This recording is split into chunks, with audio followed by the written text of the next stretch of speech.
Hey, this is Dr. Berry. For the next few minutes, let's discuss the topic of does the keto diet cause AFib or atrial fibrillation? Now, this is a very serious matter. This is no joking matter whatsoever. People who have AFib or who are at risk for AFib need to understand what actually causes AFib, what's associated with AFib, and what probably doesn't cause AFib.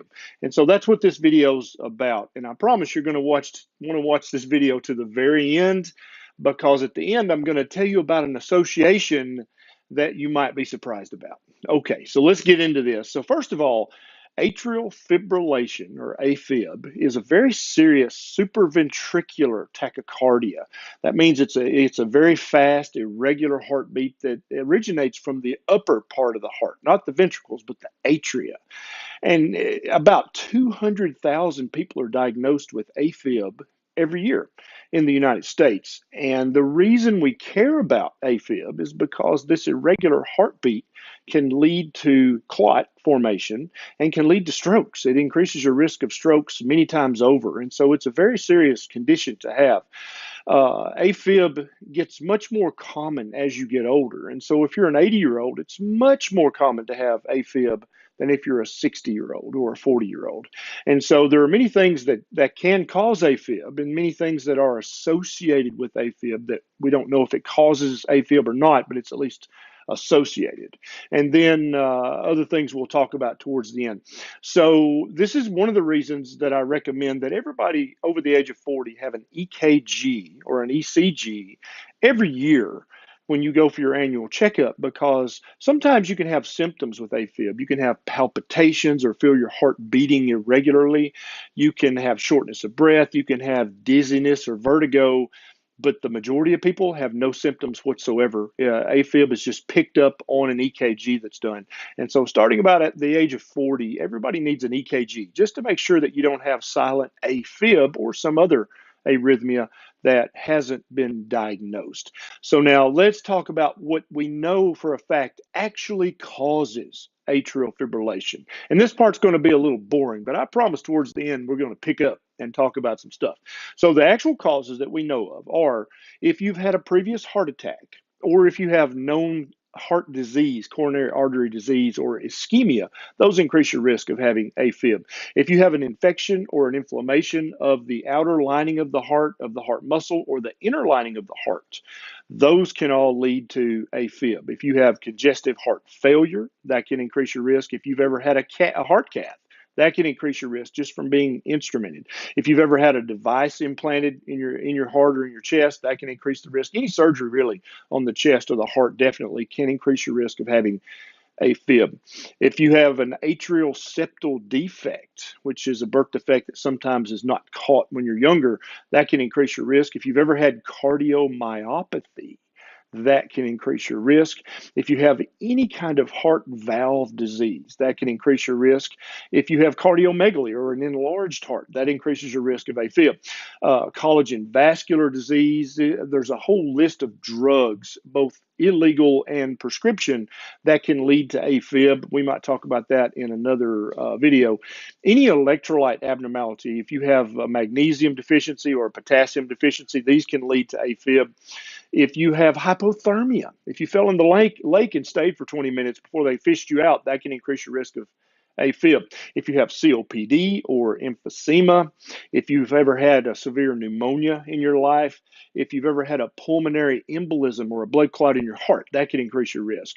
If you have obstructive sleep apnea, that can increase your risk of having atrial fibrillation. And then also hyperthyroidism, not hypo, but hyper or overactive thyroid can lead to AFib.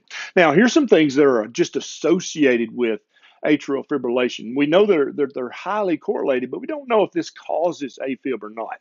You see how I teased out what actually we know causes and what we just think maybe causes? Point for later. Okay, so diabetes is highly associated with AFib. Hypertension, highly associated. Smoking, highly associated. And alcohol abuse, highly associated. Now, we don't know yet. We don't have enough research to say that they cause AFib, but they're certainly very highly correlated with atrial fibrillation. Now let's talk about this study that you may have read a news report about or maybe even saw a television doctor talking about. So this study, which was the lead author is a Chinese cardiologist, and the study has not been published in any journal. The study hasn't even yet been peer reviewed. And so the way this would normally work is you would write up a study about something and you would send it off to a few of your peers, other cardiologists, and they would read over your work to make sure it made sense, to make sure there were no glaring errors. That's peer review. That's what that is. And then if it passed peer review, then you would get it published in a scientific or medical journal. This paper hasn't been peer reviewed. This paper has not been published anywhere. It's as of the making date of this video. Now, I'm sure it will be published, but it hasn't been yet. So my point is, there could be glaring errors in this study that just haven't been caught by peer review yet. So, but yet the media has already picked up on this story and is running with it. And that's completely and totally inappropriate. The science editor of any magazine or journal or television station should absolutely know. You don't talk about studies that haven't been peer reviewed because they could literally be full of made up crap. You don't know anything about the study because it hasn't been reviewed by peers of the author. Also, when a study gets published, that tends to make it more reliable. But as we know, it's not always. But before you even talk about a study, it needs to be peer reviewed and published in a reputable journal. This study has been neither yet.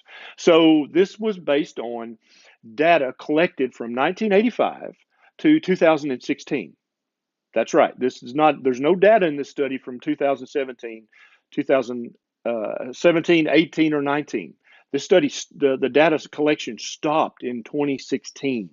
So, keto wasn't that big of a thing back in 2016. So, this is the ARIC data and so that study stopped in 2016. Now that's the first problem. The second problem is this is a food frequency questionnaire. They sent out questionnaires with 66 questions on them and asked people questions like, how many blueberries have you eaten in the last 12 months?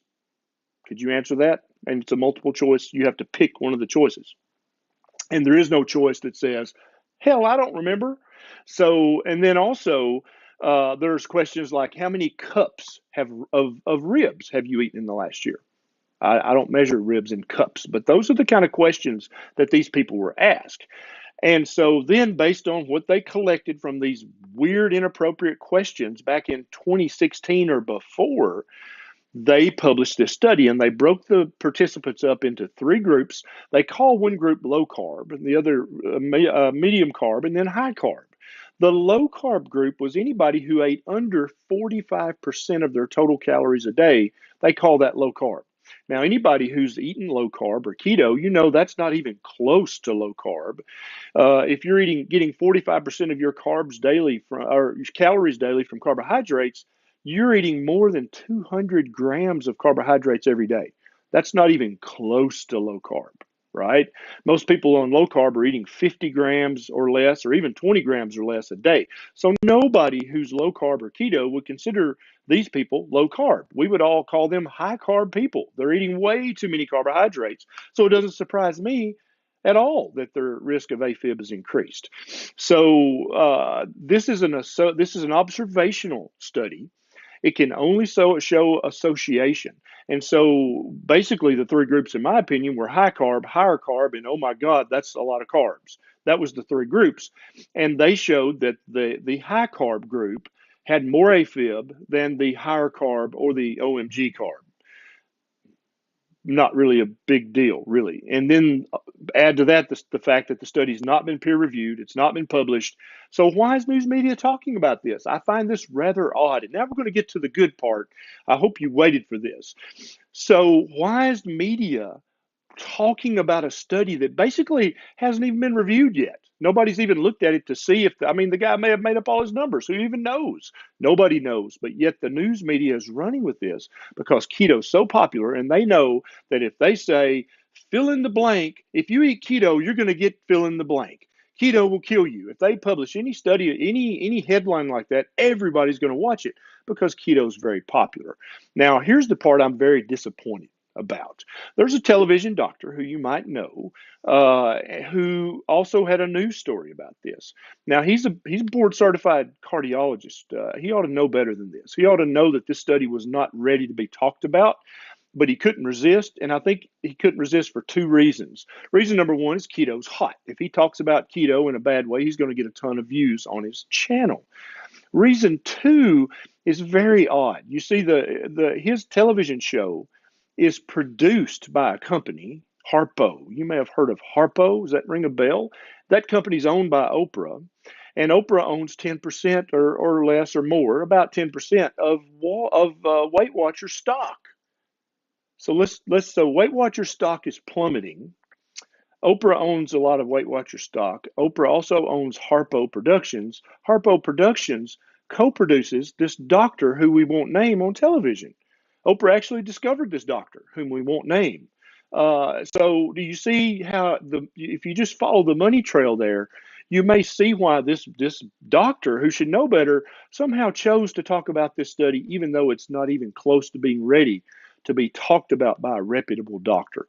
So I think that pretty much covers this. So the take-home message is this study in no way shows that eating low carb increases your risk of atrial fibrillation. It might show an association between eating over 200 grams of carbs a day and atrial fib. It might show that, but we don't know because it hasn't been peer reviewed nor has it been published.